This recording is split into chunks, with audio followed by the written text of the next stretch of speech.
ఉంది. మా వృశ్చిక రాశి వారికి ఈరోజు ఎలా ఉండబోతోంది?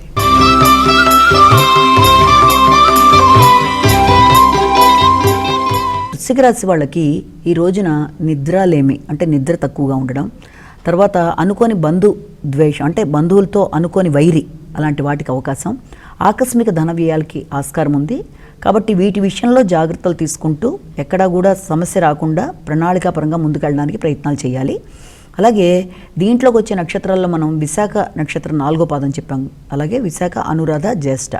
ఈ విశాఖ నక్షత్రం వాళ్ళకి ఈ రోజున సమస్యలకు సంబంధించిన విషయాల్లో కొంచెం ఆరోగ్యం మీద ఎక్కువ శ్రద్ధ తీసుకోవాలి.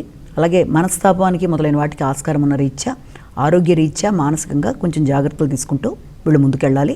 తర్వాత అనురాధ నక్షత్రం వీళ్ళకి సాహిత్యం, గోష్ఠి, కళాప్రీతి మొదలైన వాటికి అవకాశం ఉంది. ఇష్టమైన వ్యక్తులను కలుస్తారు. పనులు అప్రయత్నంగానే వీళ్ళకి అయిపోయే అవకాశం ఉంది ఉదయం. తర్వాత మధ్యాహ్నం నుంచి మాత్రం మిశ్రమ ఫలితాలు ఉంటాయి కాబట్టి పనులు చేసినప్పుడు కొంత ఇబ్బందులు ఎదుర్కొనే అవకాశం ఉంది కాబట్టి కష్టం మీద పనులు అయ్యే అవకాశాలు ఉన్నాయి. ఇక ఆ తర్వాత జ్యేష్ఠ నక్షత్రం వాళ్ళకి ఉదయం పనులు ఇబ్బందులకి అవకాశం ఉన్న మధ్యాహ్నం నుంచి అనుకూలత బాగుంది.